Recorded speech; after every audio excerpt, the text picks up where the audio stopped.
Ang ulat po dito ay nakita siya sa gilid ng Buwed River sa Cannon Road. Unay walang malay at hindi ho nagre-respond. Nakuha siya ng mga rumusponde na hating gabi. Nadala pa sa dineklaran patay ng doktor na si Gian Frances Salinas, 12:02 ng hating gabi. Ang driver naman po ni Cabral, ang pangalan ay Ricardio Muñoz Hernandez, siya ang huling kasama ni Cabral. At sa kanyang kwento, binabagtas po nila ang Cannon Road mula Baguio nang magsabi si Cabral na ibaba siya sa Purok Maramal, Sitio Camp 5 sa Barangay Camp 4 alas 3 ng hapon. Nagsabihan niya ito na iwanan lang siya doon. Pero dalawang pangyayari to, Jen, ha? Una ay dumaan sila sa lugar. Oo. Bumaba sila, pero sinita sila ng pulis. Opo, pinalis kasi pinalis medyo sila. mapanganib daw po sa lugar na yun. Ang sabi ng driver, bumalik sila sa may malapit sa hotel, kumain, at nagpunta sa hotel. Bago bumalik ulit rito. Doon sa site, sa area pa rin yun. Ibig sabihin, dalawang beses sila pumunta. Oho. At yung sa second time, dito na nagpaiwan si Cabral. At sabi sa driver, balikan mo na lang ako. Nung pagbalik niya ng bandang alas 5 na ng hapon, hindi na niya makita si Cabral. Bumalik si Hernandez sa hotel, kung saan sila naka-check-in. Wala din daw po doon eh. Kaya bumalik siya sa Cannon Road View Deck, kung saan nandun ng Station 8 ng Baguio City Police Office. Humingi na siya ng tulong. Kasi gumabi na eh. Madilim na. At dahil dito, tumulong po ang pulis sa paghahanap at doon nga po nakita, doon sa site, sa ibaba, 30 metro mula sa riverbank, ang katawan po ni Cabral bandang alas 8 na po daw ito ng gabi. Hindi pa malinaw kung bakit inabot ng 4 na oras bago iniakyat ang katawan ni Cabral sa kalsada. Baka nahirapan. May mga report din na nagsasabi na nahulog si Cabral at ito ang sinusundan ng investigasyon sa ngayon. Ang Office of the Ombudsman ay nag-utos naman na lahat ng gadget, ibig sabihin mga cellphone o kung anumang computer, laptop, ay ingatan. Ito pong lugar kung saan daw po nagpaiwan si Cabral ay isang populated area. May mga tao yan sa palipaligid. Malapit ito sa isang nasirang rock shed at sa rock netting project site na in-inspection ni Pangulong Bongbong Marcos noon kasama si Mayor Benamin Magalong. Iniugnay din si hindi na ito, background na ito eh. O yun po ang pangyayari. Sen. Oho. So yun. Pero ngayon kasi parang marami tuloy ang lumalabas ng mga balita kung ano talaga ang naging nangyari dito kay Yuse Cabral. Dahil nga sa mga pangyayari ito, Sen. Pero base sa paglalahad mo, Nelson, parang gusto niya talagang pumunta sa lugar na yun eh. Bumalik pa eh. Opo. Una, tama ba yung sinabi mo na binawalan sila ng pulis sapagkat mapanganib yung lugar na yun? Opo. So, umalis nga. Opo. Tapos sabi mo, bumalik uli. So, ibig sabihin, parang gusto niya pumunta talaga sa lugar na yun. Oho eh. Pangalawa, napansin ko, sabi na bagit mo kanina, bumalik yung driver para balikan siya, di ba? Opo. Kasi sabi ni, iwanan mo ko pero balikan mo rin ako. Oo nga, pero hindi ba niya hinintay na dapat tatawag? O, balikan mo na ako. Di ba dapat may... Ay, usually ganun mo eh. Hindi ba dapat tatawagan ka? O, balikan mo na ako rito. Nasaan ka na? Ang tagal-tagal mo naman. Ayun nga. Opo. So, bakit kagad bumalik yung driver nang wala pang pasabi? Mga isang oras daw po Isang ito. oras sa pagitan, nagpakarga daw siya ng gas eh, di ba? Yun ang mayroon pang istorya ng Oo nga, pero di ba karaniwan, hihintayin mo yung... tawag ng boss mo. Kasi iwanan mo na muna ako dito. Opo. Di ba pangkaraniwan? Te-text na lang kita. Tatawagan kita. Wala bang ganun? Wala po. Walang ganon, Sen, no? Well, ayaw naman ho nating magbigay ng mas malalim pang komento sa bagay nito. Una, ay iginagalang natin, nirespeto ang pangyayari po dito kay Yuse Cabral. At maaari ay pag doon nananangis yung pamilya nila, ano ha? Ukol sa bagay ito. Pero siyempre, yun nga po ang ating sinasabi, maraming katanungan sa isipan ng ating mga kabayan sa pangyayari ito. No? At hindi naman Palagay natin ko, maalis yan. kasi ang mga katanungan na yan ay patuloy pang dadami siguro. Opo. Dahil alam naman natin, si Yusek Cabral ay dating nagsilbi sa DPWH. Opo. At alam din natin, very sensitive yung kanyang posisyon. Lahat ay mag-agree sa katotohanan na yung kanyang posisyon na yon ay masyadong maraming naglalaman yun ng maraming impormasyon tungkol sa kung paano inilalatag ang mga proyekto ng ating pamahalaan. Kasi DPWH ito, Jen, Opo, Nelson. Yusek for planning po siya. Oho. At hanggang sa maaalala ko, mula nung ako ay naging chairman ng Blue Ribbon Committee, ay talagang halos umiikot sa kanyang opisina yung mga unang katanungan dyan. Opo. Lalo na yung mga proponents ng projects, kung paano nilalatag yung mga tinatawag na, kung paano pinalalaki yung mga pondo, kung paano binabahagi. Talagang yung opisina niya ang nakatutok dyan. Oho, tama. At maliban pa dun sa tinatawag nating mga applications. Siya yung umahawak kasi niyang mga applications. Ganun ho ba? Oho. So siya yung nakakaalam kung ano yung mga coordinates Yun, ng mga project. Oho. Kung talagang gugustuhin niya na sabihin kung nasaan Oho. ang mga coordinates ng lahat ng projects, lalong-lalo na yung pinag-uusapan noon na flood control, siya talaga ang bukod na opisinang nakakaalam ng lahat ng mga sensitibong impormasyon. Nasa opisina po niya yun, no? Ngayon, dahil nga sa kahalagahan ng opisina niya, nung kasagsagan na nagtatanungan tungkol dyan, ay nagbitiw nga siya. Oho. At mula doon ay wala namang masyadong ginawa na yung Blue Ribbon Committee. At marami nga ang nagtataka, ba't ganon? Oho. Oho. Gayong siya yung pinakamaraming nalalaman dyan, parang wala lang. Oho. Pagkatapos, maraming nagsasabi na nakakuha ng mga impormasyon na maaaring makapagbigay ng kung ano-anong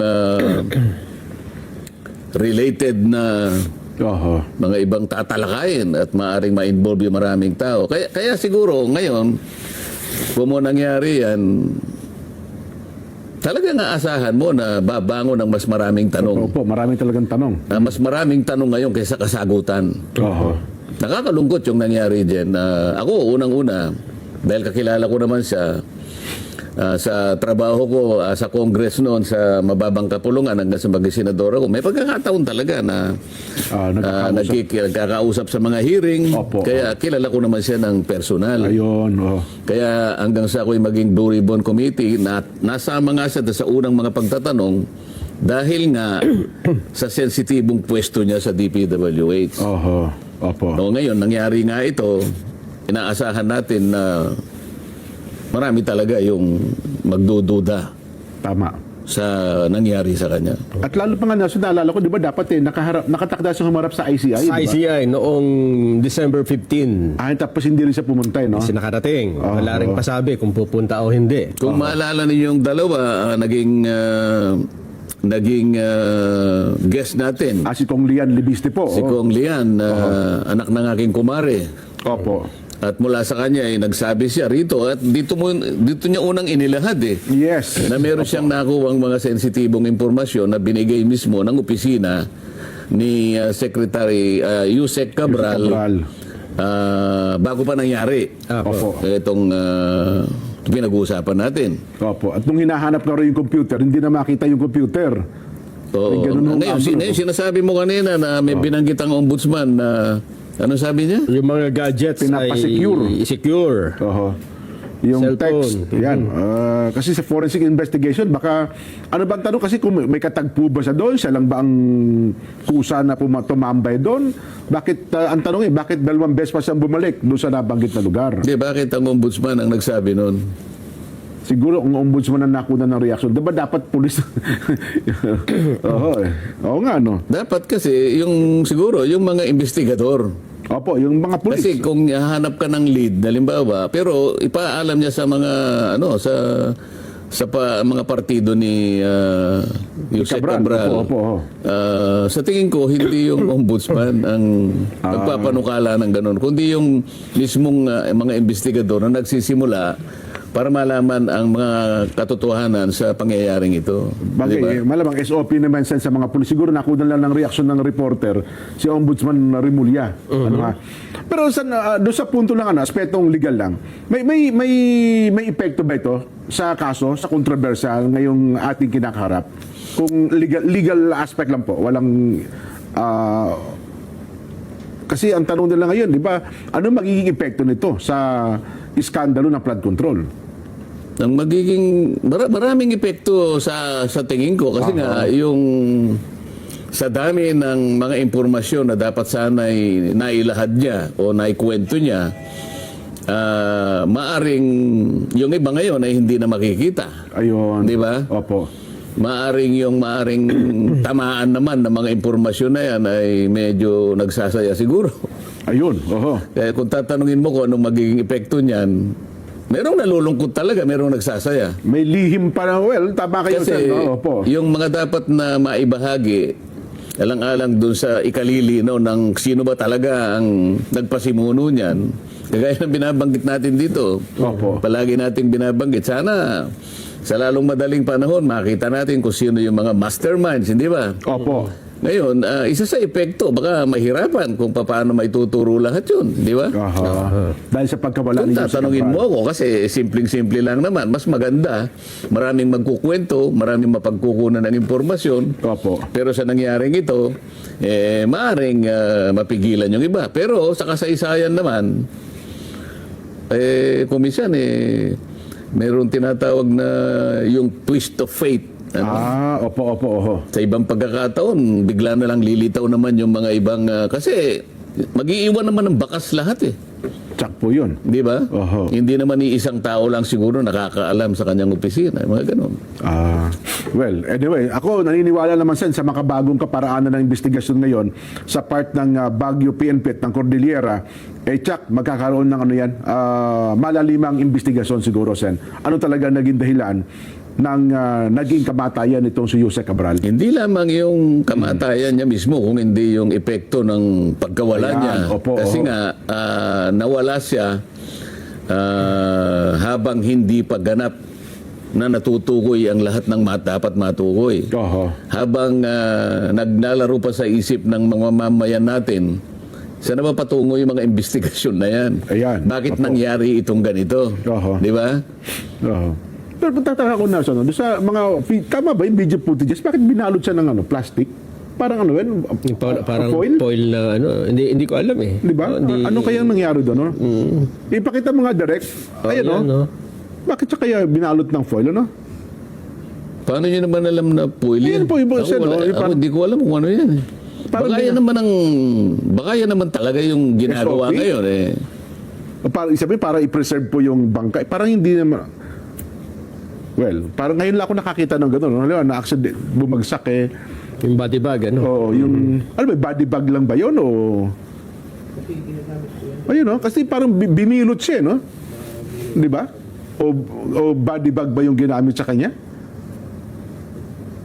Well, anyway, nagtaka lang ako doon sa nakita nating yung paraan. Ay, nako. Ang sabi naman ni Kong Lian Lebiste Oo. tungkol dito sa pagkamatay ni Yusek Cabral, ang sabi niya sa kanyang Facebook account, yung una niyang post ay may listahan sa computer ni Yumaong Yusek Cabral ng lahat ng proponents ng DPWH insertions. Okay. May iilang may kopya nito. Kung lumabas lang ito, tapos na ang mga investigasyon. At sinundan niya after 7 hours, ang files ni Yusek Cabral ay inaprubahan ng DPWH na ibigay sa akin noong September 4. Ipinakita ko ito sa ICI noong November 18 at 19 at sa Ombudsman noong November 26. May kopya rin ang DPWH nito. Pero mukhang sabi ng ICI, wala silang kopya nito eh. No? Nakita lang nila.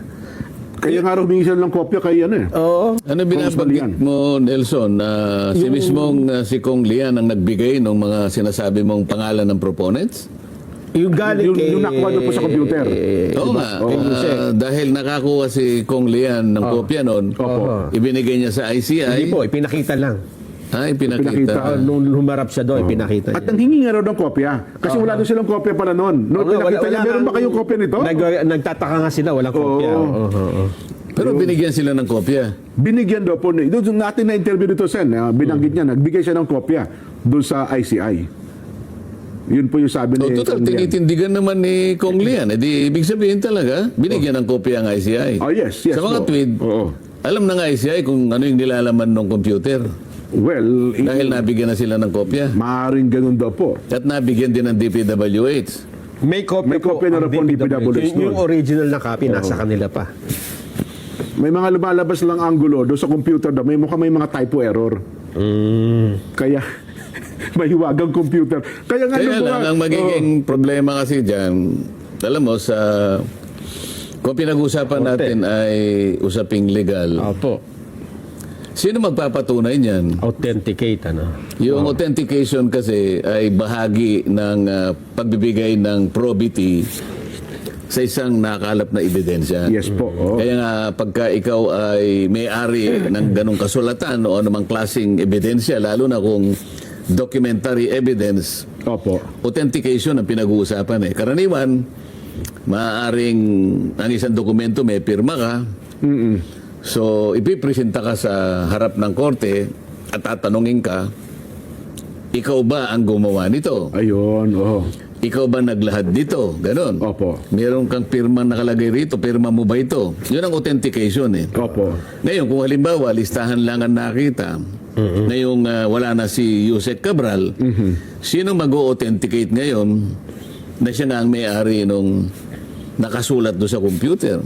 Oo. Kasi kahit na laptop niya yun, maaaring sasabihin lang ng iba, oy, naglagay lang kayo dyan. In-insert nyo lang yan dyan. Oo. Ng mga files na yan. No? So, ang pinag-uusapan natin dyan, yung technical issue ng authentication, doon medyo magkakaroon ng problema dyan.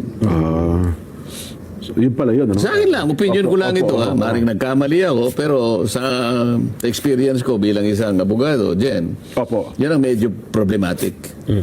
Yung area na yun. Opo. Maliban na siguro kung may mga personal secretary siya. So, ano? May magsasabing... Magsasabi, yan ay talagang ano. Kami po ang nag-save niyan, kami ang gumawa niyan. Yung sinasabi nating pwede rin naman patunayan yung mga digital traces. Ayan, isa po yan. Oh. Kaya naman, hindi mo na mabubura yan eh. Opo. Di ba, pangkaraniwan, pagka meron kang communication galing sa cellphone mo, ano, Ayan. ayan naman, pwedeng sabihin ng korte na kahit di mo patunayan yan we can take judicial cognizance na by technology talagang galing sa iyo yan. Di ba? Ayun. May mga forensic investigations. Oo, yung mga ganyan. Tama. Ay, naku. Well, again, sana magpakaingat po ang Baguio City PNP ang Cordillera sa bagay na ito. At yung maraming tanong sa isipan ng ating mga kababayan, Sen, ay unti-unti masagot sa pamamagitan ng malalimang investigasyon po nila. Kasi maraming tanong talaga yan. Bakit siya pumunta ron? Sino ba yung kausap niya ron? Ayan. Oho. Di ba? Pangkaraniwan kasi kung may kausap ka, ba't ka naman pupunta doon Sa bangin. sa bangin o kaya sa tabi Yan. ng ilog? Di ba? Tama po. Ang isa pa hong ipinagtataka ng iba, mismong si Yusek Cabral ang nagsabi sa isang panayam noon pa na siya ay may phobia sa heights.